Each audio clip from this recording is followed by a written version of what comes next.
Yeah. Good evening, everyone. Hi. Welcome to the. We call this is a Earth Rights Defender in Southeast Asia, tackling the challenges. Yeah. And as we see, it's very intimate environment with a beautiful and colorful and resourceful sea junction. And I'm sure it's gonna be an evening of the uplifting stories, which we're gonna hear from our defenders from Cambodia, from Myanmar and Thailand. But before that, today is also launching of the report of the Earth Rights International. It's called Fighting Back, Earth Rights Defender. I'm gonna call Mona Mona is director of the Earth Rights International. She's recently joined ERI for the last 5 years. Mona gonna introduce about ERI, and after that we're gonna have Tessa, who will talking about the report and their website. Thank you very much. I wish it was 5 years, it's 5 months. 5 months, sorry.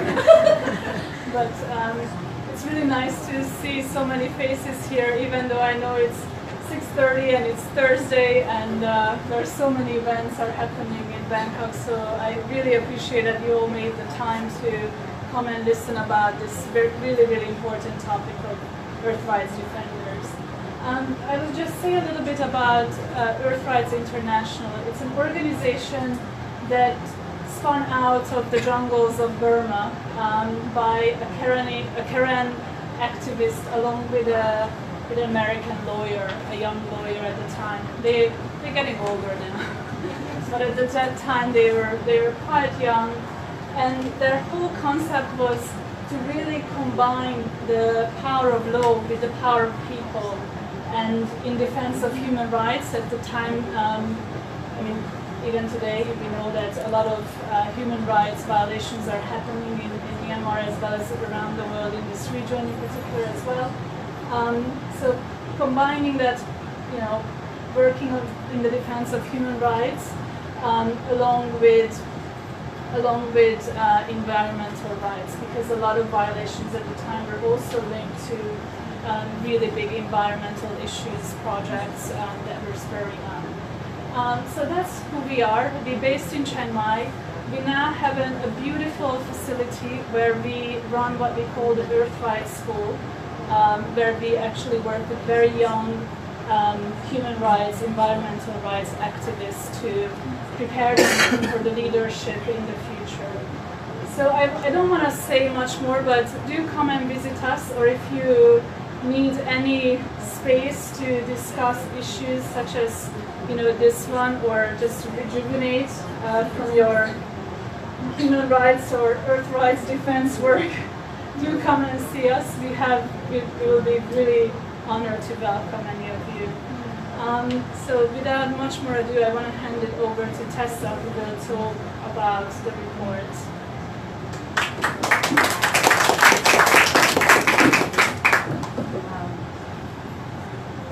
Before I do that, I just have to.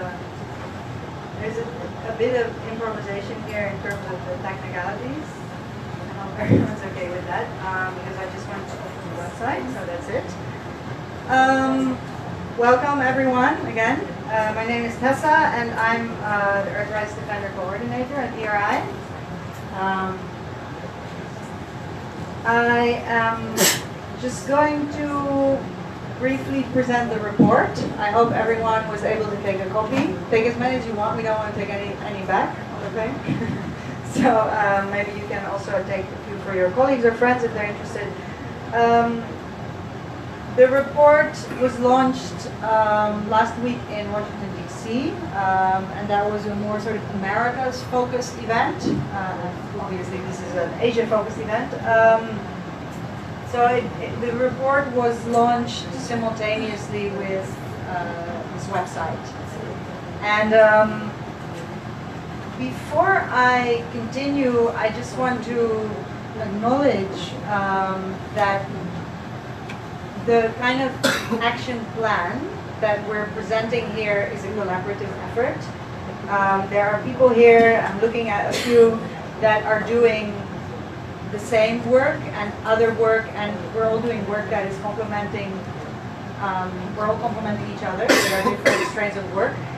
This is a report that is really focused on most of the things that ERI is doing, as well as some others. It's not complete. Yeah, there are other things that are happening that are also important. So, of course, we acknowledge that, and for us, this is really about a collaborative effort, and for us to continue what we're doing and continue to do it, but even better than we have, and in a more sort of collaborative manner, which is also something that a lot of the defenders are asking the NGOs basically to do. Is please, work together more, better, and coordinate. So, Earth Rights Defenders is a bit of an ERI term, but everyone here, most of you here, are probably familiar with the term Human Rights Defenders, which is what the UN basically uses for activists that are working for the defense of human rights. In ERI, we sort of combine human and environmental rights and see those two also as inseparable. So we talk about Earth Rights Defenders, but environmental rights defenders, environment defenders, whatever works. Yeah. There have been a lot of reports and articles in the past years about the dire situation that defenders of the land and the environment are facing across the globe, including in Southeast Asia. Many of you may be familiar with reports that have been compiled by Global Witness.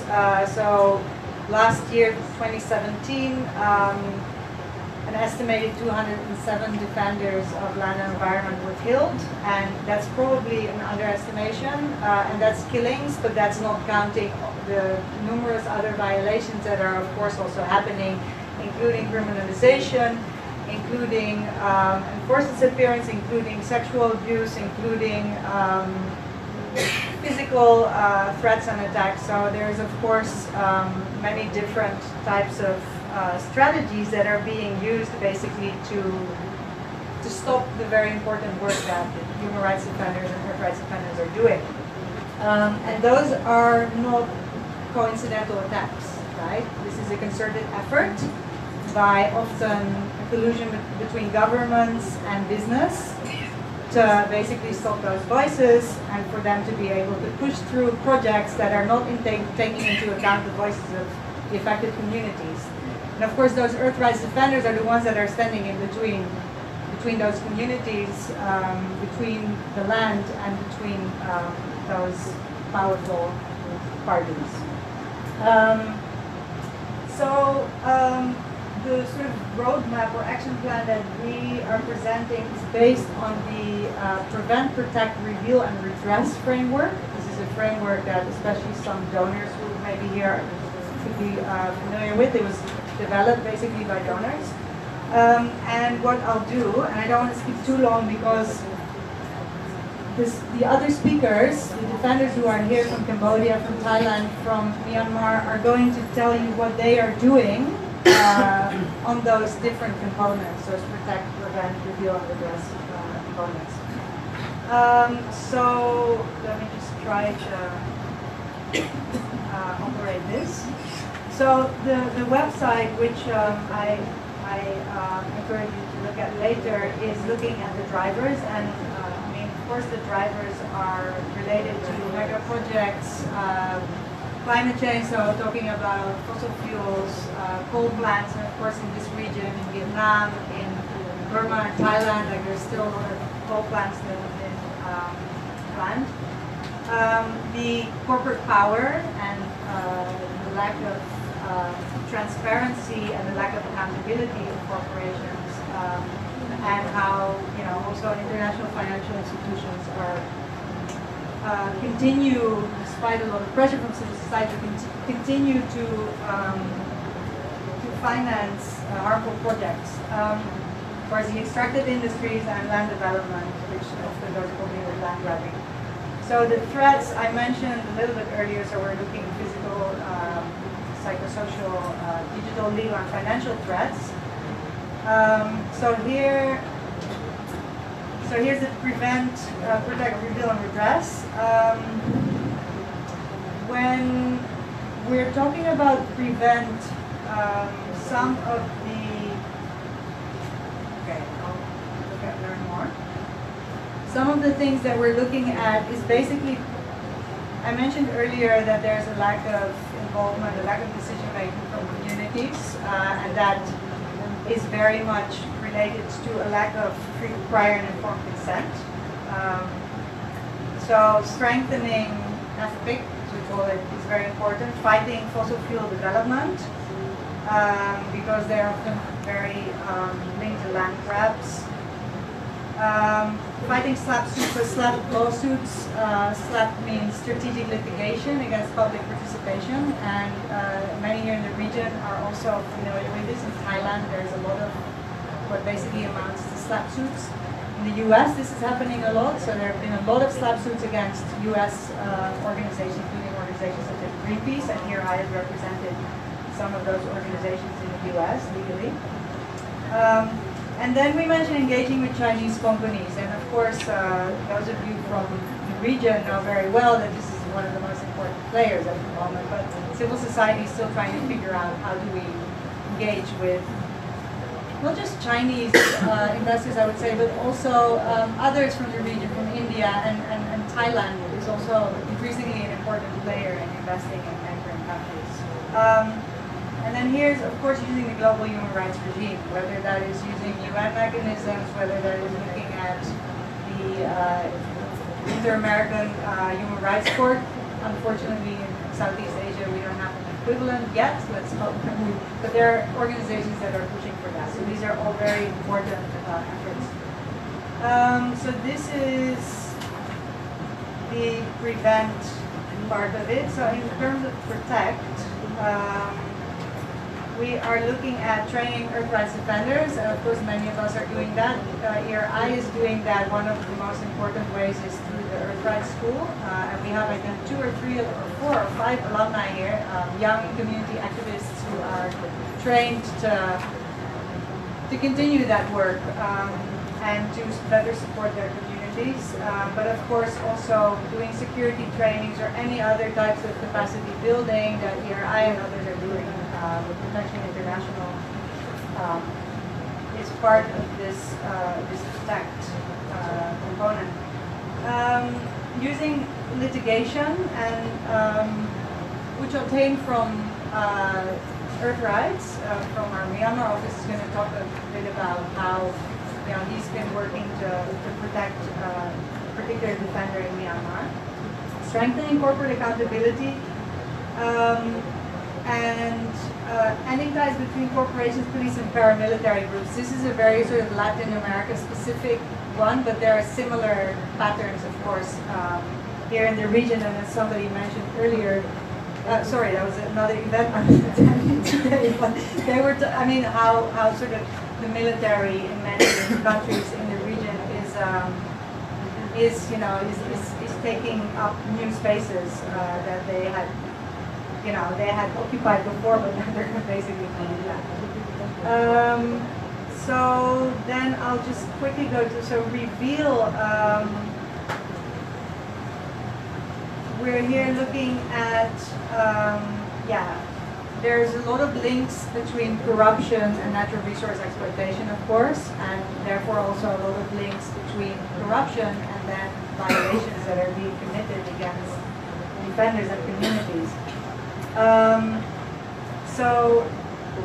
Better monitoring of supply chains in the natural resource sector is one of the things that, of course, a lot of organizations, including here, are working on, like maybe some of you heard the Roundtable or the one of diamonds. The different kinds of mechanisms that have been set up to try and better monitor all the supply chains and try and prevent violation of them. Strengthening revenue transparency is counted here, and then finally, in terms of redress, again, efforts to use, basically litigation efforts to defend Earth rights defenders, and here I has a lot of, and you can read more about it on the website or in the report, there's a lot of interesting examples how US law is, I'm from mainland Europe, so it's a very new sort of system for me, but there's a lot of interesting avenues in US-based law to help defenders. Strengthening global legal protections, but this also includes national protections. A lot of organizations are pushing for national legislation for human rights defenders, and that includes countries such as Mexico. The Philippines are also trying to push for these kinds of laws. Of course, there are extremely brutal violations in those countries against defenders, but it's an extra sort of kind of non-violently call an extra piece of ammunition that we have in order to push for more accountability and less violations against defenders. And then finally, challenging the immunity of international organizations. So there's a very interesting case happening in the US trying to challenge the immunity of the International Finance Corporation, who have also been financing in very deadly protests. In this case, so yeah, I invite you to look at this yourself and either read the report and look at the website. The website is, it's a project in progress. I hope it's useful. Finally, today we are also launching, and this is in collaboration with Not One More, an organization also focused on defenders, and also a Cambodian youth organization. We are launching a declaration that we came up with a few of you here who are here as well during a Forest Defenders conference that was held in August in Chiang Mai. And we finally finished the declaration, and we're launching it. It was launched today at the COP24 in Poland. And we're launching it here, and we are also launching, it was launched in Cambodia as well at a UN sponsored event. This is the declaration. It's addressed to different actors. I encourage people to sign up to it. We will put the link. The link is already on the No One More website, but it's not yet on our website, but we're going to put it there very soon, and we encourage people to sign on to it. And yeah, I think that's enough from me. I think we're now going to hear more sort of on the ground experience and stories from our friends and speakers. Thank you very much. Before we start the next panel, can I invite the Gigi to already on the panel together with the audience. We have 3 speakers today. Which we are trying to looking at how the earth rights defender, human rights defender in Southeast Asia are tackling the issues of intimidation and harassment, but also environmental degrading and how people fighting for the land rights issues today, and issues of other environmental issues, and the earth rights defender are facing the challenging. What actually people are doing every day to tackling those issues, and how it is contributing into the global strategy to look at effective protection for grassroots human rights defenders. Today we have 3 distinguished speakers. I will introduce each of them in details before they talking. Our first speaker is our friend from Cambodia, Lim Kim So. Her nickname is Gigi. Gigi worked with the Mother Nature Cambodia, and you know the organization, they're facing quite a huge challenge of defending the earth rights and environmental and human rights in Cambodia. Gigi is also have a lot of passion to work with the young people, to also involved to try to work together as a collective as environmental protection. We're gonna hear from Gigi very soon. Each of the speakers will have 8 minutes, and if I may be restricted a little bit of it will be a little bit flexible, but not very much, in terms of we can have a bit of the interaction from our audience as well. Yeah, then we have a big applause for Gigi. Yes, thank you for Ryan to bring me here. And this is I just summarize a little bit about my mission. Is because in Cambodia, we have a lot of investment from the China company, and the investment to the land grabbing, and also in the land there are a lot of natural resources. So for me, I protecting to the natural resource, and for the community, they are protecting for their land. So we work together to protect together. And for my mission, I work like investigation problem and investigation corruption video. Like I show my video on the Facebook for the social media to show the people about the corruption in Cambodia, and I'm fighting to the corruption investment and protecting to the community too.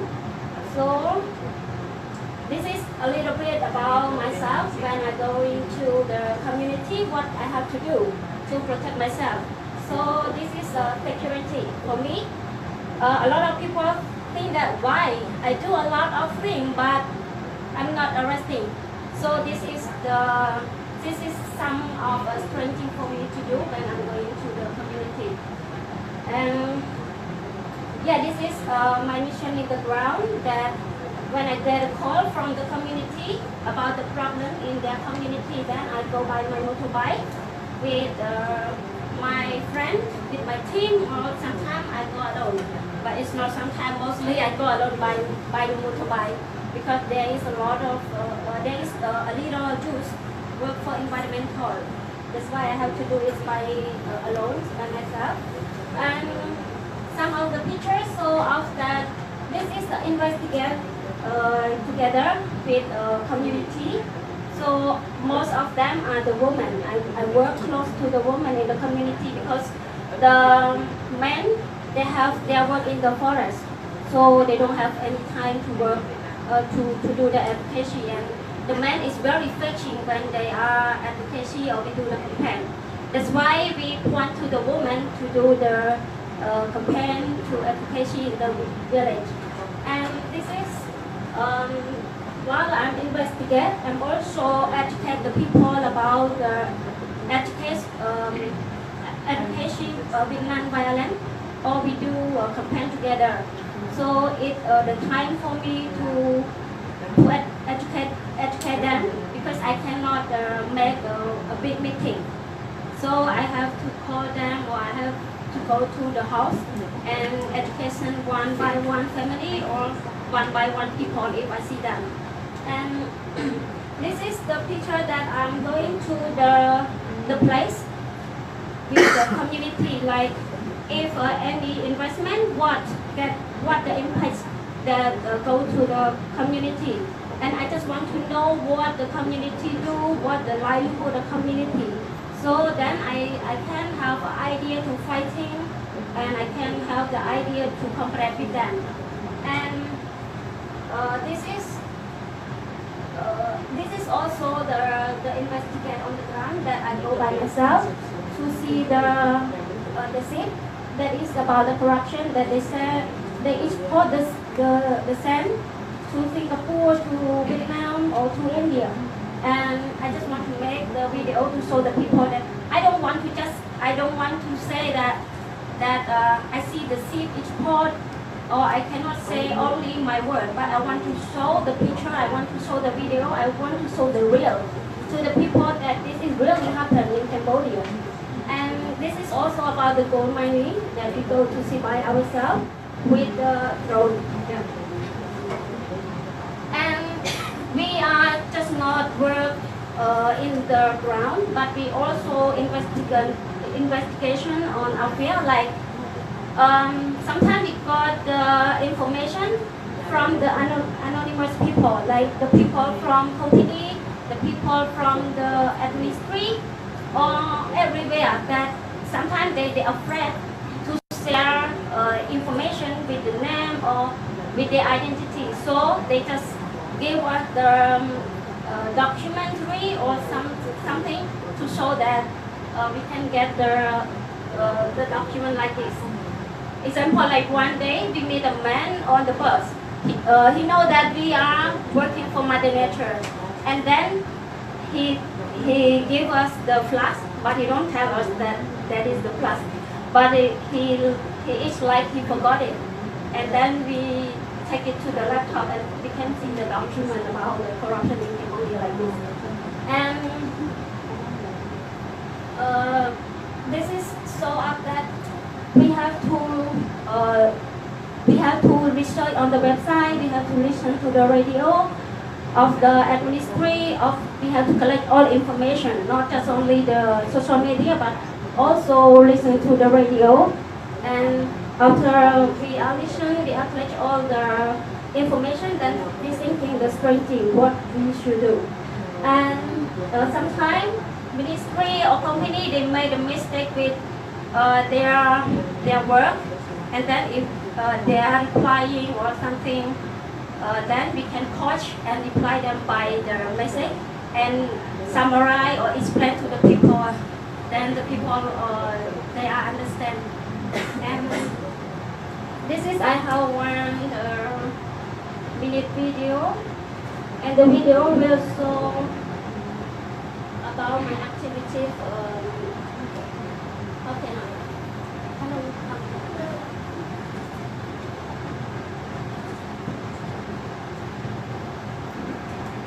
បន្ទាប់ពីសកម្មជនចលនាមេដាធម្មជាតិបានធ្វើការលាតត្រដាងអំពីភាពមិនប្រក្រតីនៃការបាត់ផ្សាយប្រសិទ្ធភាពតោក្រសួងរាយនឹងធម្មពលបានប្រកាសឲ្យផ្អាកការនាំផ្សាយចេញទៅក្រៅប្រទេសតាំងពីខែវិច្ឆិកាឆ្នាំ 2016 មកម្ល៉េះ ប៉ុន្តែដោយសារយើងទទួលបានព័ត៌មានពីប្រជានេសាទដែលរស់នៅខេត្តព្រះសីហនុថាមានការដឹកជញ្ជូនខ្សាច់ចេញពីព្រែកញៀននេះឆ្លងចូលមកសមុទ្រក្រៅដើម្បីដឹកបន្តចេញទៅក្រៅប្រទេសដូច្នេះហើយទើបពួកខ្ញុំមកទីនេះដើម្បីឲ្យឃើញផ្ទាល់នឹងផ្នែកតែម្ដង ដោយបងប្អូនបានឃើញស្រាប់ដូចជាអ្វីដែលជាពលរដ្ឋបានលើកឡើងមែននេះគឺជាកប៉ាល់ដឹកខ្សាច់ខ្នាតយក្សដែលអាចទប់ទម្ងន់បានរហូតដល់ 30,000 តោនហើយវាកំពុងតែធ្វើសកម្មភាពចាប់ខ្សាច់ពីកន្លងតូចដើម្បីនាំខ្សាច់ចេញទៅក្រៅប្រទេសសូមជម្រាបផងដែរថាសកម្មភាពនេះកើតឡើងជារៀងរាល់ថ្ងៃទាំងថ្ងៃទាំងយប់មិនឃើញមានមន្ត្រីមូលដ្ឋានណាមួយចុះមកត្រួតពិនិត្យឬចាត់វិធានការណាមួយទេ ដូច្នេះខ្ញុំមានសំណួរមួយចង់សួរទៅឯកឧត្តមស៊ុយសែនដែលជារដ្ឋមន្ត្រីក្រសួងរាយនឹងធម្មពល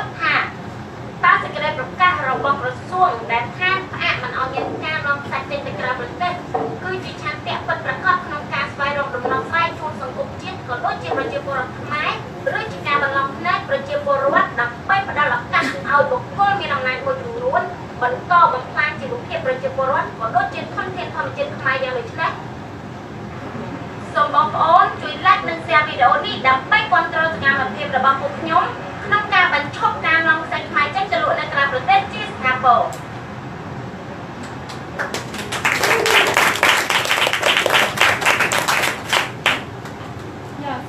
This is the video that show up after we are collect all the information.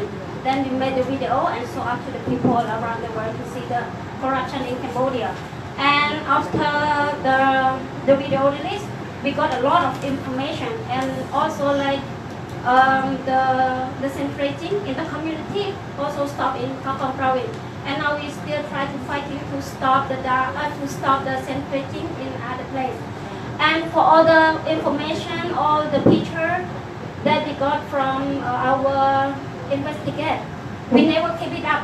We never keep it, but we share it to the radio, to the media, and we share it all the good footage, good video to the journalists, or I can share my information to all the people. I never keep it because I want to show it to the people. And for talk to the media, I have to be sure that it's really happened or not. So I cannot just say something like I want to say. So all the information that I gave to the journalists are the real information that I got from the community and from my investigator. And this is the social media. After we do all the video, this is just only one video, but I have a lot of video. And we have to control with the page, with the social media. And we also have to take the time to reply the message to our fans, our people that they are looking, they are watching to the video and our page. And this is the result after we are doing. this is since 2015. After our three activists, they are joined the campaign and protest with the community to stop the sand rating. Then the company complementation to the court and and just them like they are exit the people to fighting to the company. That's why they arrest them to the jail and they stay in jail 10 months. And for this, our two activists, they just released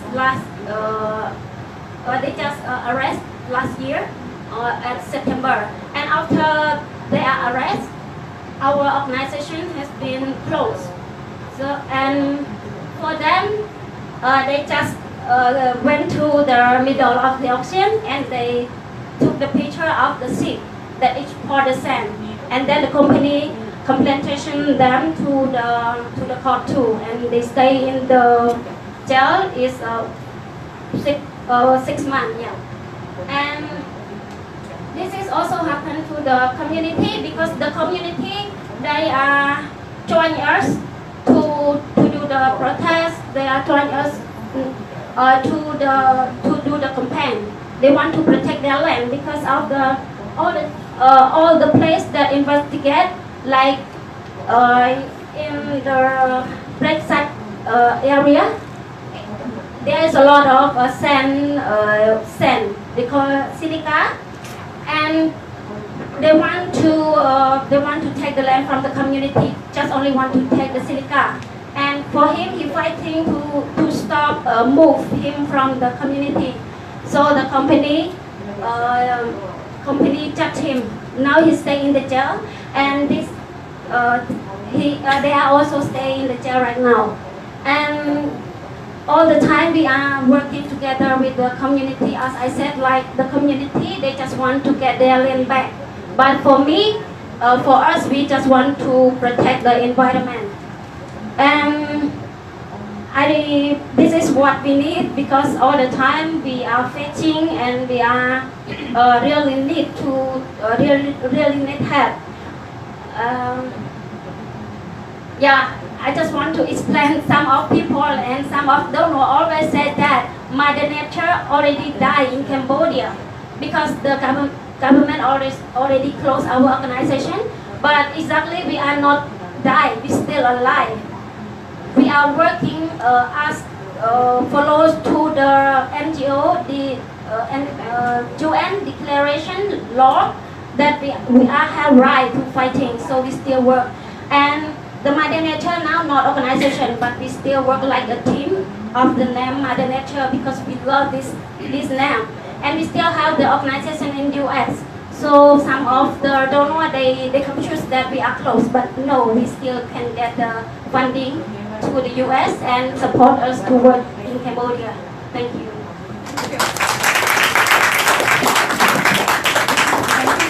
A very alive presentation, and definitely can see the struggle with continue to be alive and very important.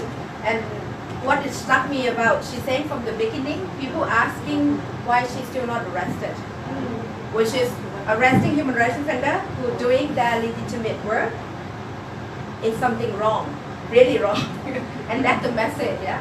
People who defending human rights, defending earth and environmental should not be persecuting. We're celebrating 20 years of the UN Declaration on Human Rights Defender. Every state in this region, including Cambodia, Thailand, and Myanmar, are part of it. So let us reminding again the state obligation of protecting the human rights defender. We hope from human rights defender who are speaking out will not facing further retaliation or reprisal from the government. Thank you, Shishi. You're actually spending around 14 minutes.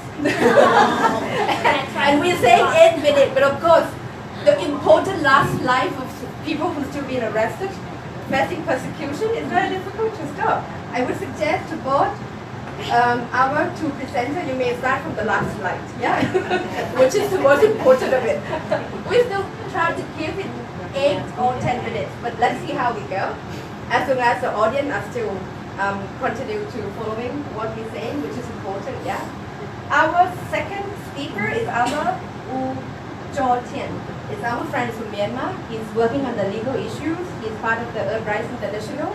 He's also working with the human rights defender who is facing persecution in Myanmar. The floor is yours. And we welcome him as well. Thank you. Good evening, everyone. I'm very proud to be here with you and have the opportunity to share about the real fighting back story, even though he is facing trial and he has to live in prison for a long time. Okay.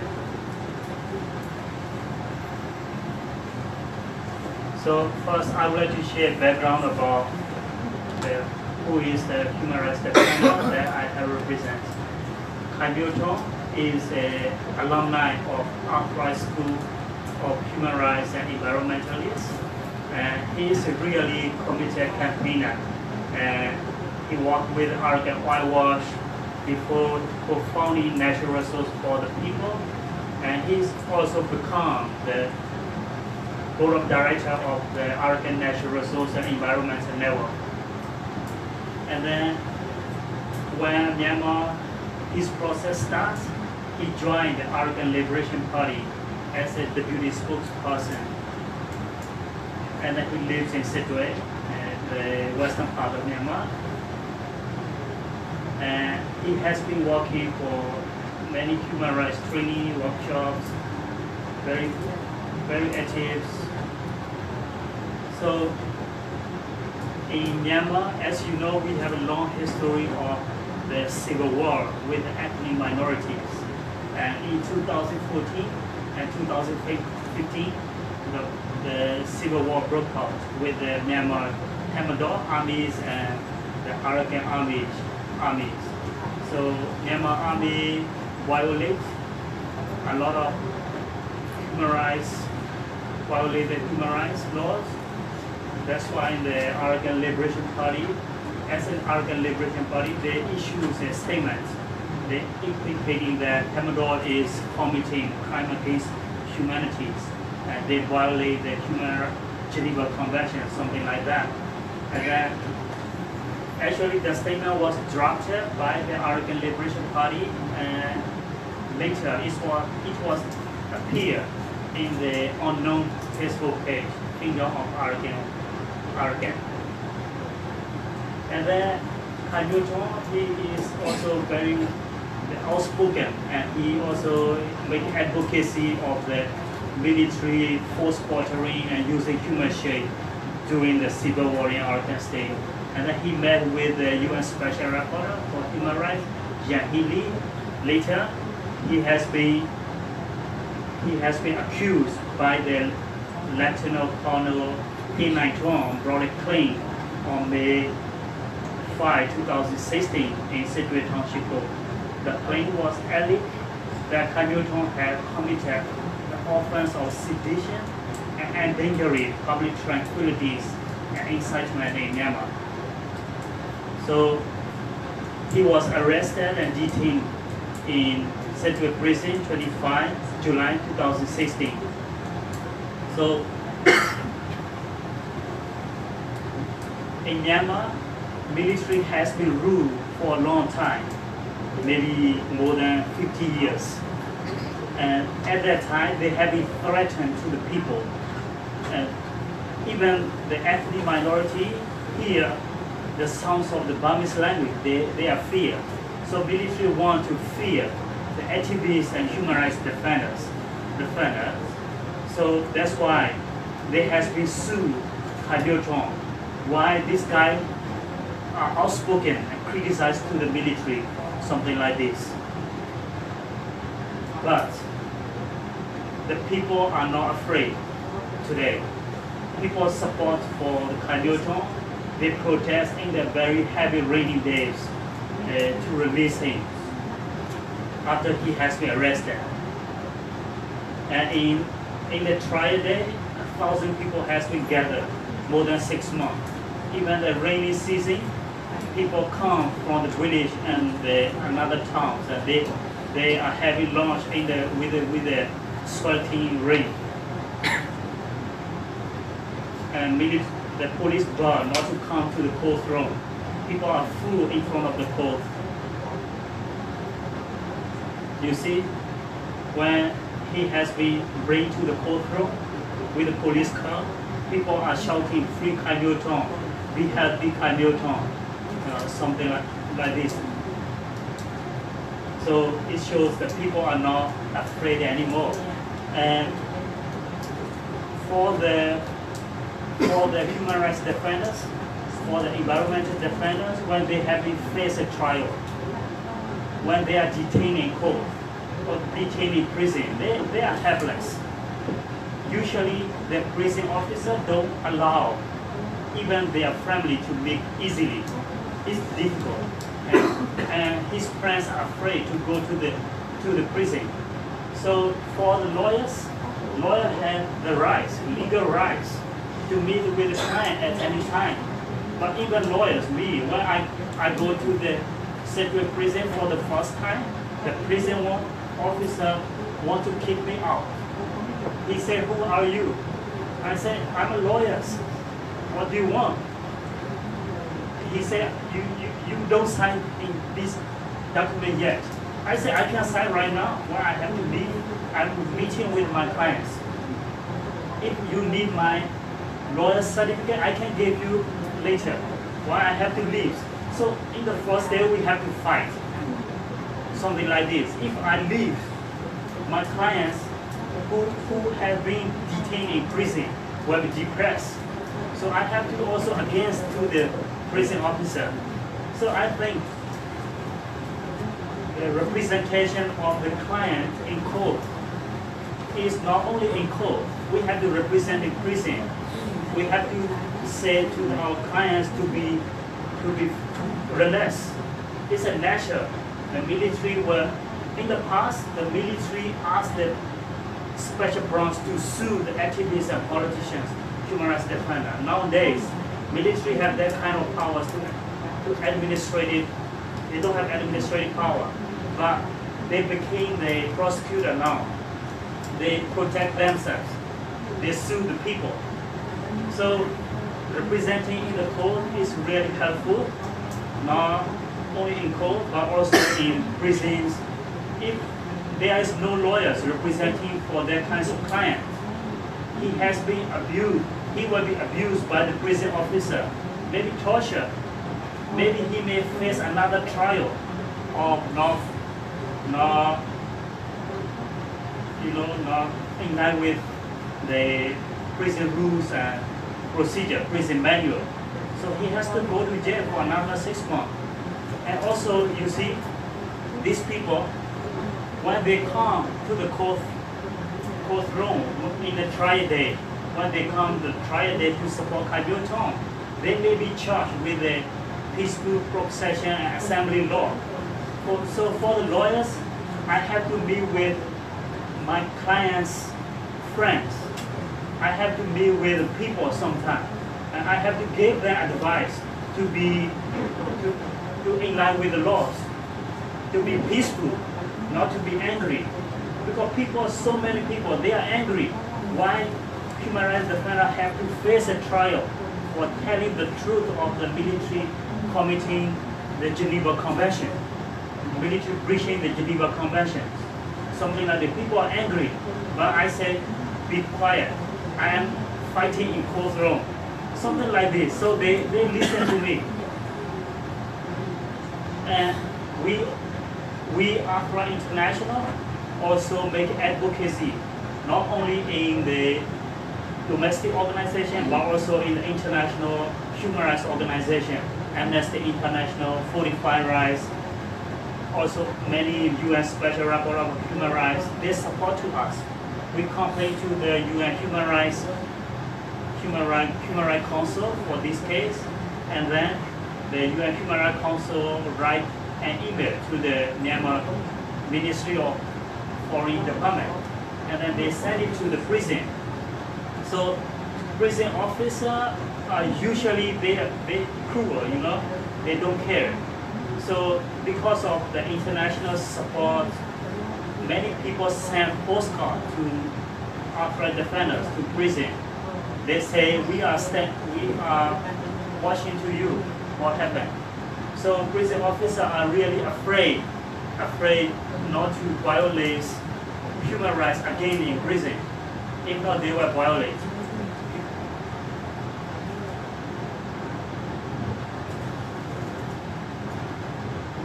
He has to face a trial, I think almost 16 months, and then he has been convicted 18 months for sedition and incitement. Even though I prove with the real victims who has been forced quartering, come to the courtroom and say, I has been forced quartering by the military. And then the lady said, my sons are disappeared or forced quartering. He has been used human shield and key actually in the war. So even though there are a lot of evidence supports, and including the nationwide ceasefire agreement became the defense evidence. Nationwide ceasefire said military should use negotiation, not the court. Actually, the military are not allowed to use the court as a tool to oppress the human rights defender according to the Myanmar nationwide ceasefire agreement. My client is also the deputy spokesperson of the ethnic organizations. He is in the civil wings, so he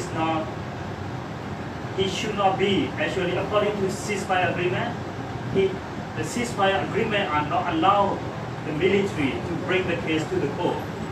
But it is very clear in court, but the judge are afraid military.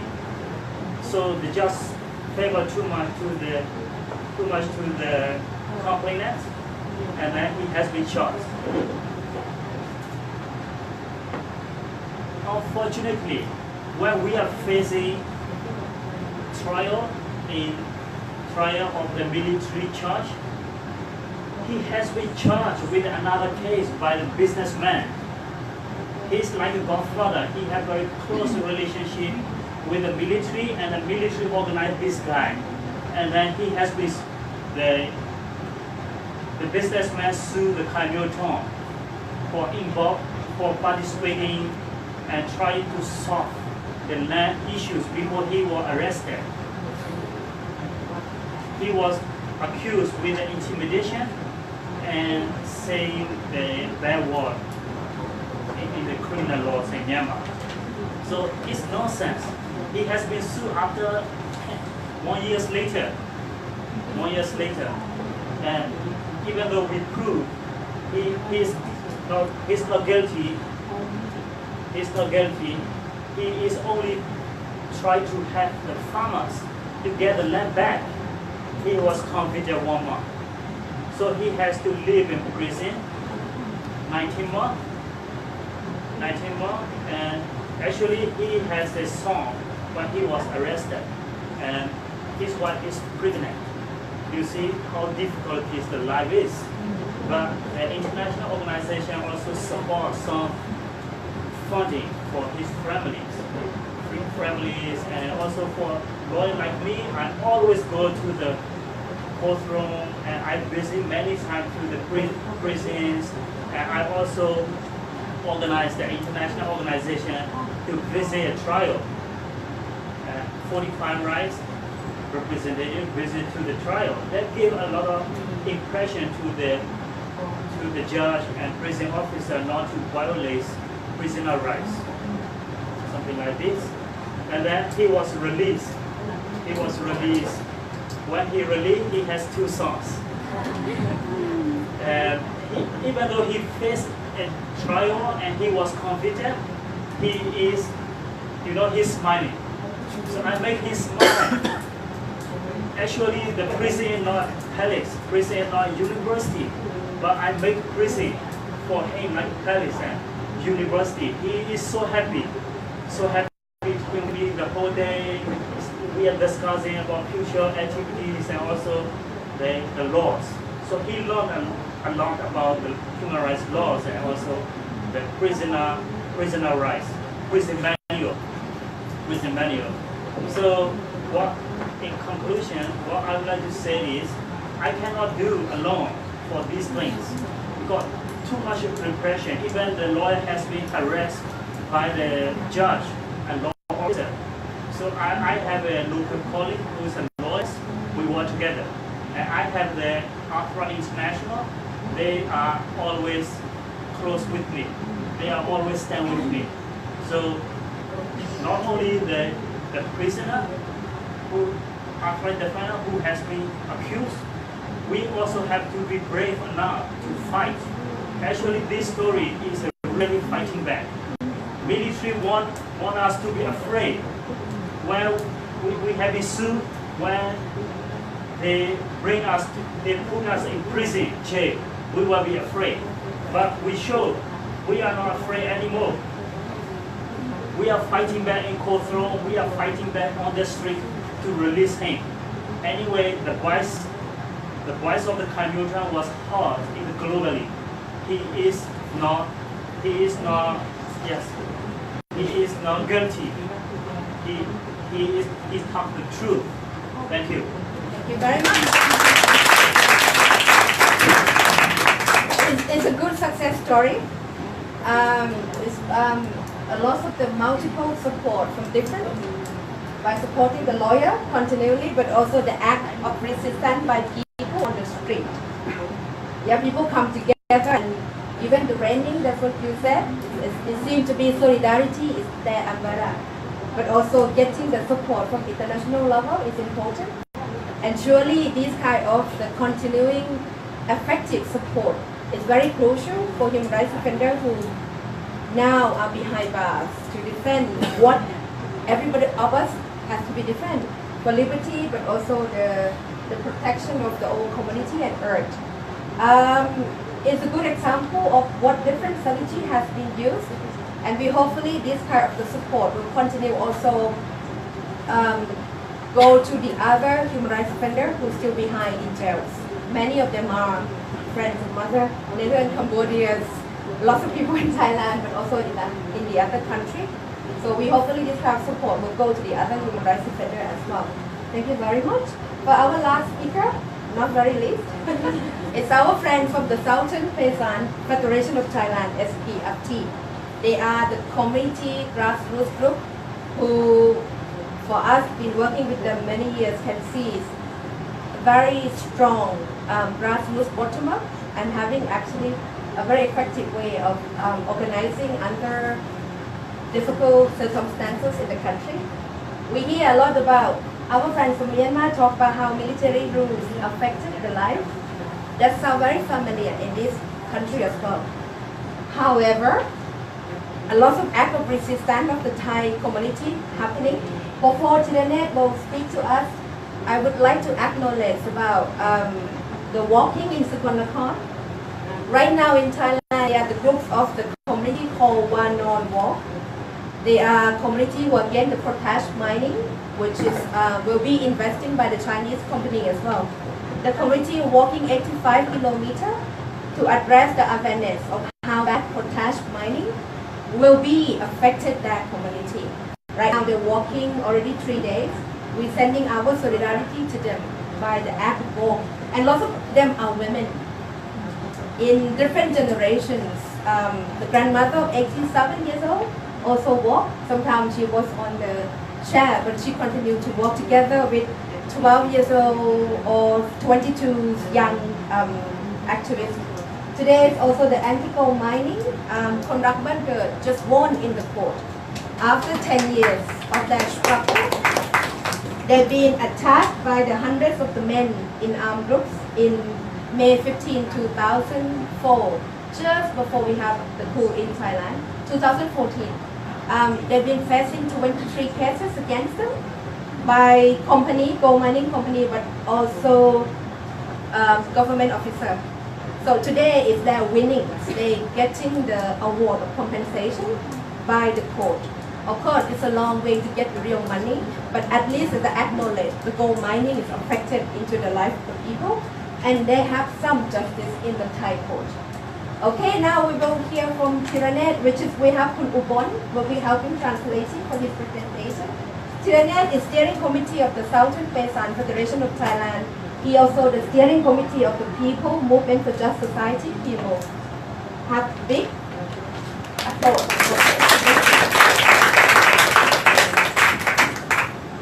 ก็ขอสวัสดีครับผมชื่อเทียนเนชัยสุวรรณมาจากบางเกษตรกรภาคใต้จังหวัดสุราษฎร์ธานีนะครับก็เป็นการต่อสู้เรื่องประเด็นเรื่องที่ทำกินนะครับ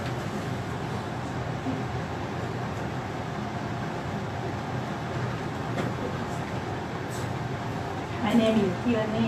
I working for the Southern Peasant Federation of Thailand, and I'm going to talk about land for the people who are going to fight for their land to use. ต้องการต่อสู้ของชาวบ้านเกษตรกรภาคใต้ในพื้นที่เราเป็นการต่อสู้เรื่องสิทธิในที่ทำกินสิทธิในการก่อตั้งชุมชนใหม่นะครับของเกษตรกรได้ที่ทำกินแล้วก็แรงงานได้ที่ทำกิน We are fighting for the land for the people to use, and then we also fighting for the people who do not have the land to begin with, and also we are working to fight for the new community as well.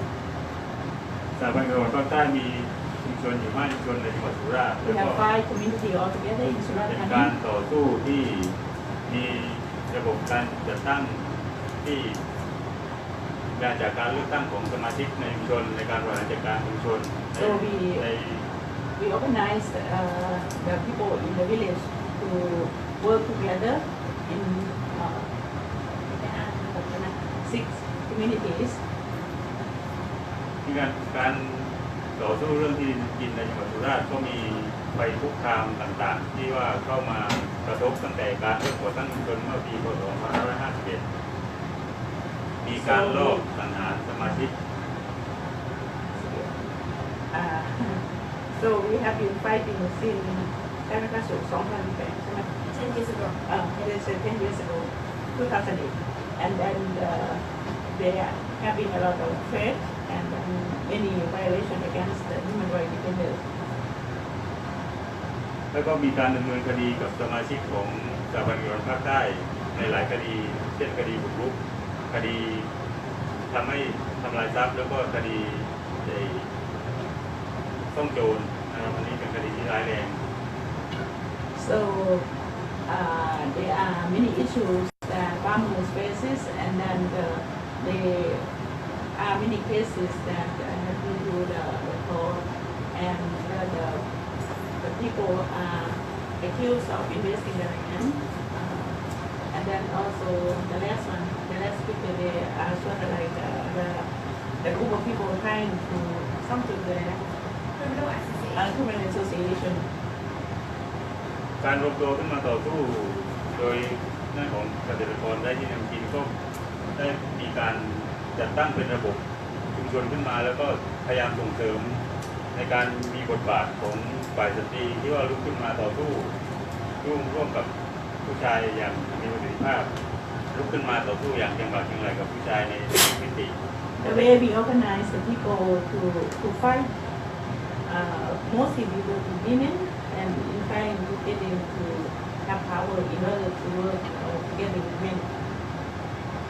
การบริหารจัดการชุมชนโดยใช้วัฒนธรรมประชาธิปไตยเป็นหลักทำให้ชุมชนสามารถที่จะรับมือกับการคุกคามทั้งด้านการคุกคามในกฎหมายแล้วก็ทางนอกกฎหมายได้อย่างมีประสิทธิภาพ So we are trying to organize the people in order to fight systematically, and then they can fight to protect themselves by using legal system, and also by using the community in order to work together to fight together. 10 ปีที่สกต.ต่อสู้เพื่อก่อตั้งชุมชนใหม่มีการผลักดันทางนโยบายร่วมกันกับรัฐควบคู่กันไปด้วย In the past 10 years that our organization tried to work with the government, and in order to improve the situation, so we work all together with the communities plus working with the government agencies. ที่การผลักดันทางนโยบายร่วมกันกับรัฐก็คือการรวมตัวกับองค์กรในประเทศไทยในการผลักดันกฎหมาย ทั้ง4ฉบับของเราก็คือกฎหมายภาษีอัตราก้าวหน้าแล้วก็กฎหมายธนาคารที่ดินกฎหมายสิทธิชุมชนโฉนดชุมชนแล้วก็กฎหมายกองทุนยุติธรรมที่ผลักดันให้เกิดการกระจายการถือครองที่ดินในระดับประเทศ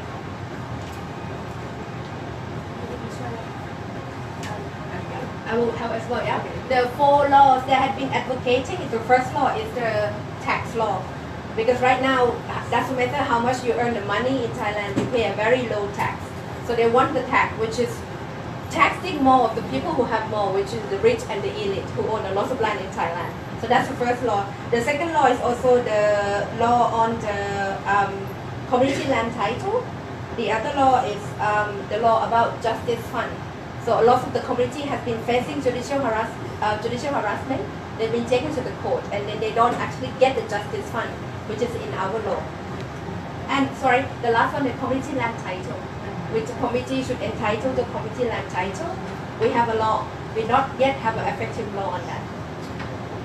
ในขณะเดียวกันที่เราพยายามผลักดันทางนโยบายเพื่อให้เกิดการกระจายการถือครองที่ดินก็มีการคุกคามจากกลุ่มนายทุนในการลอบสังหารสมาชิกของเราได้เสียชีวิตลง4 ราย So in fighting to protect our right and our 4 members were killed. รายแรกก็ถูกลอบสังหารโดยอาวุธสงครามก็ยังไม่สามารถนำคนร้ายมาลงโทษได้รายที่2เป็นผู้หญิง2 คน So the first one was killed by using the weapon, quite what you call quite violence, and that person died. And then the second case, 2 women died. ถูกลอบสังหารโดยอาวุธสงครามเช่นเดียวกันแต่ก็รัฐบาลไทยก็ไม่สามารถนำคนร้ายมาลงโทษได้ The Thai government cannot bring the criminal to the court. และปี2558ก็คุณชาติบุญเล็กก็ถูกยิงนะครับโดยถูกสังหารที่บ้านแต่ก็ไม่สามารถนำคนร้ายมาลงโทษได้เหมือนกันและรายสุดท้ายก็ Also, another man was killed, and then the government could not bring the person to the court either. ก็ถูกลอบสังหารแต่ว่าก็ไม่แก้ไม่ได้รับบาดเจ็บไม่เสียชีวิต The last ก็ได้ person, ช่วยไม่ทัน the last person was injured, not die. We were able to help him. ทั้งการผลักดันเพื่อให้เกิดการกระจายการถือครองที่ดินในระดับประเทศมันก็มีการรวมตัวกันในการผลักดันทางนโยบายร่วมกันกับรัฐอย่างที่กล่าวมาเรามีการตั้งคณะกรรมการในระดับประเทศระดับกระทรวงในหลายกระทรวง In trying to get people to get the land to use, we have worked with many ministries or let's say about policy. We have tried to look at the policy level in many ministries. แต่ในหลายปัญหาก็ไม่ได้รู้รับการแก้ไขอย่างสมบูรณ์การพูดอย่างเป็นมติในที่ประชุมจากส่วนกลางของประเทศแต่ว่ากลับไปในระดับภูมิภาคกลับไม่ได้รับการตอบสนองจากนโยบายนั้นๆ So when we attend the meeting at the ministry levels or at the national level, the policy seem to be formed and be able to implement. However, when we work with the local government, or the local government doesn't seem to go side by side with the national policy. และสถานการณ์ที่เลวร้ายมากขึ้นก็คือตั้งแต่มีการรัฐประหารในประเทศไทยปีพ.ศ. 2557ก็ทำให้การลุกขึ้นมาขับเคลื่อนหรือว่าต่อสู้ในประเด็นสิทธิในที่ทำกินก็ถูกจำกัดมากขึ้น Since the military took over the country in 2014, 4 years ago, the military seemed to take the land from the people even more. มีหลายประเด็นในเรื่องการปกป้องทรัพยากรที่ถูกคุกคามโดยรัฐมีการอุ้มหายการลอบสังหารที่ไม่สามารถนำคนร้ายมาลงโทษได้ในหลายประเด็น And the environmental human rights defenders were arrested or were harassed, maybe or even harmed them, but the law enforcement cannot bring anybody to the trial. รัฐบาลมีคำสั่งที่ประกาศให้คนออกจากพื้นที่ป่า โดยไม่มีมาตรการที่จะรองรับคนเหล่านั้นที่ออกมาจากป่าคือคำสั่งที่64ทับ2557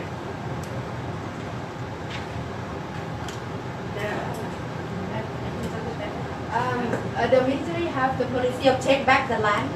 They order the head of the government, the military government order number 64, which is allowing the military to be able to take the land from the people. Basically, is put the people under the forced eviction. และก็มีการออกคำสั่งพรบชุมนุมห้ามชุมนุมในที่สาธารณะซึ่งยิ่งทำให้การออกมาเรียกร้องสิทธิในประเด็นต่างๆก็ไม่สามารถทำได้เลยในรัฐบาลไทยณปัจจุบันนี้ And the military also passed the law not gather more than 5 people in the community. That make the fight even harder for the people. การออกมาเคลื่อนไหวอย่างเช่นเดิมอย่างเช่นการเดินขบวนหรือว่าการลุกขึ้นมาเรียกร้องมาชุมนุมต่างๆต้องมีการขออนุญาตจากรัฐเท่านั้นถ้าเกิดว่าไม่ขออนุญาตรัฐก็จะดำเนินคดีในคนที่ลุกขึ้นมา If you would like to protest against the government, you have to request to do so. Otherwise, you will be arrested. มีการต่อสู้ที่จะให้รัฐบาลออกไปจากระบบของการบริหารประเทศณปัจจุบันนี้คือให้รัฐบาลกลับเข้ากรมกอง He said to be able to put military to the place that belong, which is not the government, yeah. So เราก็พยายามผลักดันให้รัฐบาลได้มีตระหนักถึงรัฐบาลที่ต้องเข้ามารับใช้ประชาชนเพื่อให้สิทธิของประชาชนได้มีในการอยู่การใช้ทรัพยากรได้มากขึ้น So the main fight is about reminding who exactly should be the government, which is they should come in from election, and then the governance of the country is also relating the issues of the wealth, but also resources distribution. เพราะรัฐบาลปัจจุบันนี้มีการเปิดพื้นที่เช่นเปิดพื้นที่เขตเศรษฐกิจพิเศษให้กับนายทุนข้ามชาติเข้ามาใช้ประโยชน์ในพื้นที่ดินของรัฐบาลของไทยกว่า3 ล้านไร่โดยไม่สนใจเกษตรกร Because what happened right now, since we still have military government, the government is allowing special economic zone, which is allowing the area of like 3 million right, and allowing the foreign business to operating without any law to govern them. ทำให้เกิดการแย่งชิงพื้นที่ภาคเกษตรแล้วก็พื้นที่ชุมชนนั่งเดิมทำให้กลุ่มคนเหล่านี้ที่ลุกขึ้นมาปกป้องสิทธิในชุมชนก็ถูกคุกคามไปด้วยในขณะเดียวกัน It's affected the people who be living on those lands because now the people has been going to face the forced eviction. ทีนี้ข้อเสนอก็คือว่าเราต้องการให้มีการสนับสนุนการแลกเปลี่ยนในระดับเครือข่ายพื้นที่เพื่อให้เกิดการมีการเชื่อมโยงเครือข่ายที่มีประสิทธิภาพมากกว่าณปัจจุบันนี้ SPFT believing in investing in the community resistance. That's what the most effective for them. They said the support should go to the exchange, but also supporting the resilience networking of the community exchange in Thailand to be able to come up and strategize together about solution. และมีการประสานการช่วยเหลืออย่างทันสถานการณ์เพราะว่าบางครั้งนักพงศิษย์ที่อยู่ในระดับชุมชนก็ต้องตกในสภาพที่ไม่สามารถที่จะลุกขึ้นมาต่อสู้ร่วมมีปากมีเสียงได้ก็ต้องมีการประสานการช่วยเหลือจากข้างนอกอย่างมีประสิทธิภาพมาก And the real rapid response into emergency situation, which is mean a lot of helping and supporting the livelihood at risk of the one who actually in the community. And only the rapid response, the effective one, supporting the life of the one who at risk in the community, is the way to saving and protecting human rights defender who defending in the front line. และขอมีการสนับสนุนเรื่องการรณรงค์ที่จะให้มีการรณรงค์อย่างทันสถานการณ์ทันท่วงทีในการลุกขึ้นมาขับเคลื่อนของนักพงศิษย์ในระดับชุมชนไม่ว่าจะเป็นประเด็นต่างๆทั่วประเทศในวันนี้ก็อยากให้มีการร่วมกันรณรงค์ And to be able to do advocacy together, it has to be multiplied. But the main advocacy has to come from the one who affected, the community, the network of the group of people who are representing their own issues, this needs to be interlinked from the community level, national, but also international level. รวมถึงการเข้าถึงอุปกรณ์ด้านความปลอดภัยต่างๆนะครับ And security equipment is still important. When people who at risk, they will need security equipment to be able to do the protecting the physical protection. That's his presentation. Thank you very much. I think what he's also mentioned in his presentation is about the important work of women human rights defender. Southern Paisan Federation of Thailand having the women chapter strongly, and yesterday they actually getting the award from the Thai National Human Rights Commission to recognize their contribution into the land issues. We actually doing as a time very well. Our plan is 7:40, and then we're supposed to have question and answer, and now it's 7:46. Perfect. I think we can open for a few question and answer, and remember after this we also will have some space to be mingled together as well. But I would like to invite any friends in the audience who would like to have a dialogue with very brilliant and inspiring three human rights defenders here with us. In a way, need someone to start.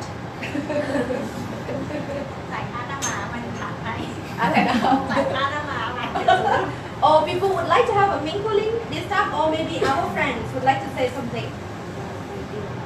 I look at the audience first. Oh yes, we have. Okay, should be that one. Oh, okay, should be that one. My lord, my lord. Should be the my lord.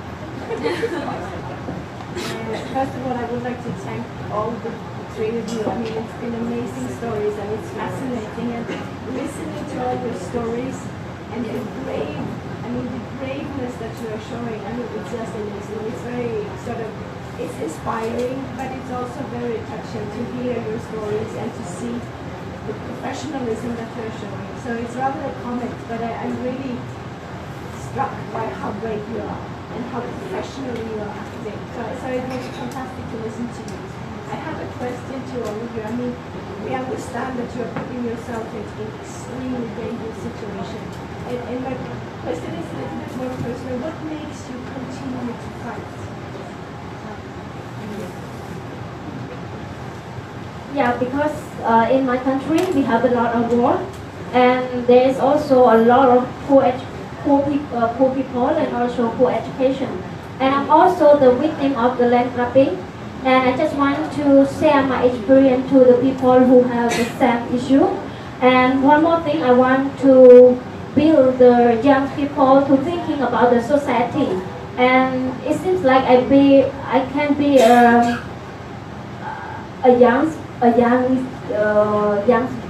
youth to make the people to encourage to the same young to do like me. And then if we have a lot of young work like me, then we can change our society. Yeah. Thank you for your encouragement. Actually, at the time, it is very exhausted. I cannot even smile, but I make my clients smile, but I have been so tired. And why I have been keep working as a human rights lawyer is I think I was born to save the how can I say to save the grassroots people, because I was born in tiny village as a farmer from the farmer family, and I have seen my life a lot of injustice when I was young. That's why I tried to be lawyers, and then when I got a lawyer license, I represent for conscious of politician case, recruitment case, and I have been working in human rights organizations. So I try to change to the business thing, but I don't want to think about money all the time. I want to think about people. That's why. Thank you.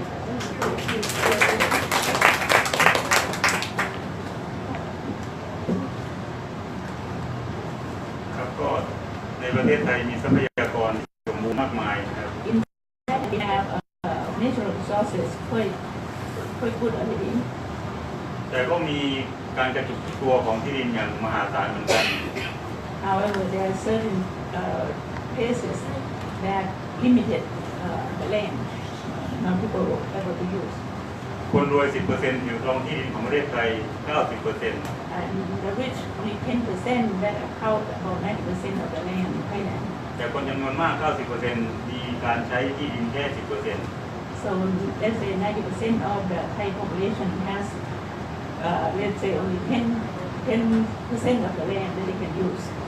ทำให้ล่าสุดเราก็ได้เป็นประเทศที่มีความเหลื่อมล้ำมากที่สุดในโลก So we have the most loophole, let's say, country in the world, let's say.